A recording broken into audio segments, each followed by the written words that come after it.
to a kind of old but new rink.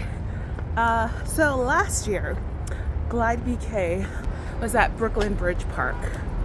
But this year, Glide is not opening, and instead we have something called Roebling Rink. It looks like Brooklyn Bridge Park itself is running it. Look what a gorgeous location this is.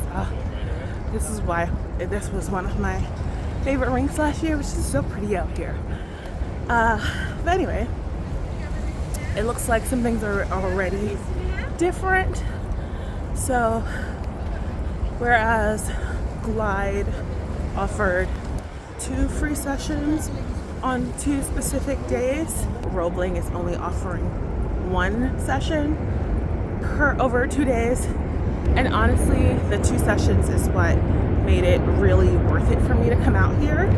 So I tend to do 2 sessions in a row when I do skate, so roughly 3 hours depending on the rink. But these sessions are only 90 minutes. I wish it was 90. These sessions are only 60 minutes. I can't remember if Glide was the same, but either way, it was 2 sessions. Very much where it was last year, right under the bridge. So from this outside view, the rink is looking very much the same size as it was last year when it was Glide BK. And I didn't showcase it too well, but right when you come in, there's skate rentals directly to your left, as well as these lockers. They're very small and also very limited number. So I would not suggest bringing too much, just your skates and, the essentials. I love that the key and the locker number are on these little bracelets. It makes it really easy to keep track of, and it's not gonna fall out of your pocket or be too bulky. I don't know about y'all, but I'm paranoid about falling on a key and potentially piercing me. So this is so much easier. I wish more rinks use that. The rink does have some benches inside as well as a few outside. It didn't feel overwhelming like it did when I went to Glide BK a few times. It felt like there were not enough seats for everybody who showed up. But at least this day, which was opening day, it felt very comfortable. Now let's see how this ice feels.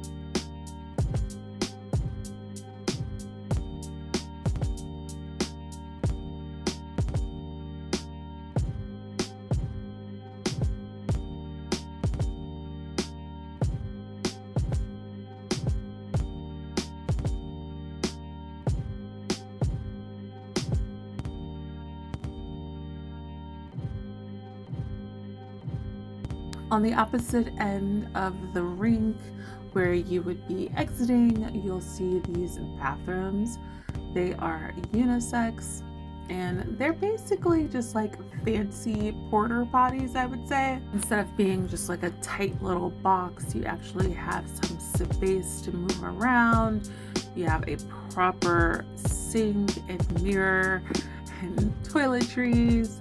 So it's definitely better than a standard porter potty, but it's basically a porter potty. It smells like a porter potty. All right, y'all, so I am done at Roebling Rink. It was interesting. There were a lot of kinks to iron out, this being the first session that they've done this year, the first opening day. The lines were long. For the first session that I ended up doing 2 sessions, but the first session I ended up doing, I missed 15 minutes of it waiting on the line. the free tickets that are available on, I'll put the exact dates. I believe it is a Monday and Sunday. The Monday session, which is the one I did, is from 5 to 6, so just 1 hour. But the line was so long.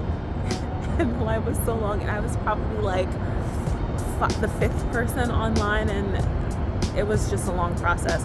So when you have your free ticket, as of the first day, you go stand on the ticket line, you have to input your information, and they give you your little wristband, and then you also have to then go sign the waiver. Now, for Glide, I'll keep mentioning Glide because this was Glide last year. They had that online. They had the waiver online, and they also had, you could secure your free ticket online. Here, you have to secure the free ticket in person, but you still have to input your information into the system, so they could just put that online. Like, I don't understand. Hopefully they do that. That process took forever, and then I went, once I got my wristband and I signed the waiver, I went to go stand on the line to get in. Thankfully, I realized that line was to have your ticket scanned and then also sign the waiver. All that I had already done. So I just, when I realized that, I went to the front and I told the employee, I was like, I have my badge already and I did the waiver already. Can I just go in? And she was like, oh yeah, you just go in. So I would suggest, as of this first day, this is what the situation is. I would suggest, if you have your ticket, do the waiver right away. Like, the 2 waiver stands are at the front of the line, both at the ticket line, and then as if you already have your ticket line. Go to the waiver, do your waiver first. If there's space, obviously. If people are waiting to it, then that's a little trickier. If you get there early enough, which I suggest you get there early enough, get there at least a half an hour early. The employees seem to come out around that time. So if you get here around that time, you can get to the head of the line, do your waiver first, so that all they have to do is scan your tickets. The session is only 60 minutes, so you want to get as much of that time as possible. They were so slow. The second session that I did, I actually paid for the second session $10 for entry, because it's such a nice night, so beautiful and warm. I was feeling the love for skating, so I said I wanted to stay out here a little bit longer. But thankfully, I kept on my skates, just walked right back around. I had already bought my ticket. I had to do the waiver again. So that's another tip. If you have skated already, your waiver is not valid again as of today. The one employee I spoke to said they were going to try and change that, but you would have to do the waiver again.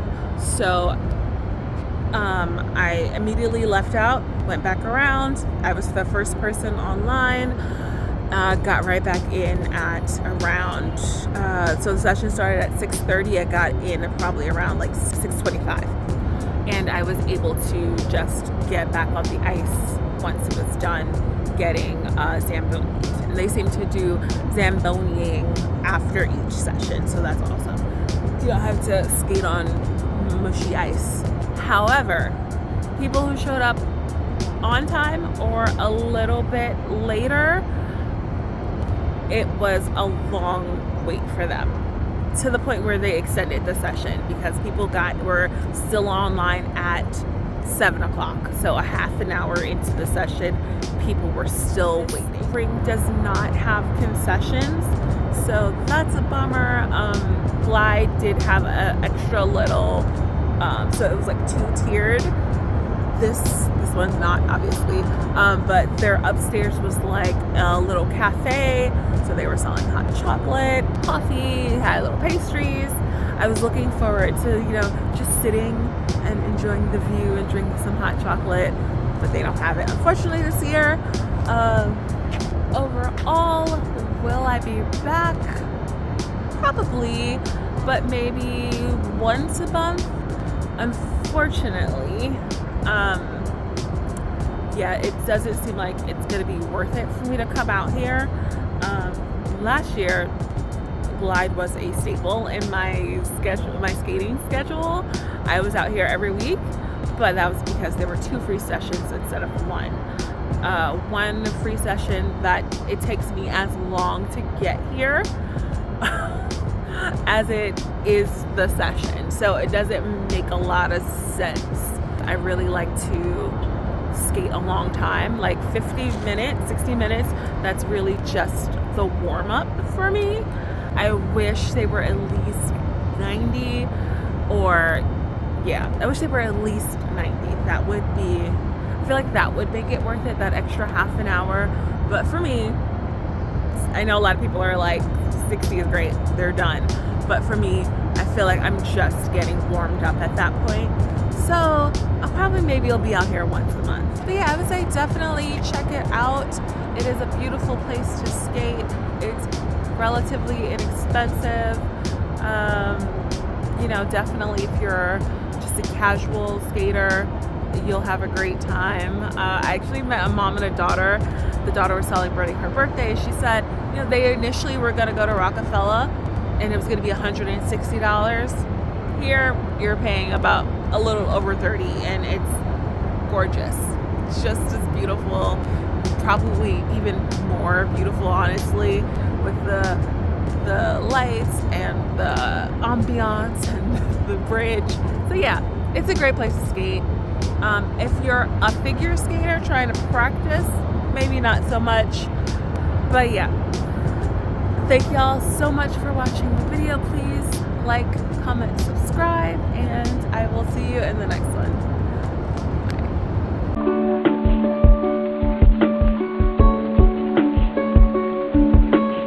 Bye. So last year, Glide BK was at the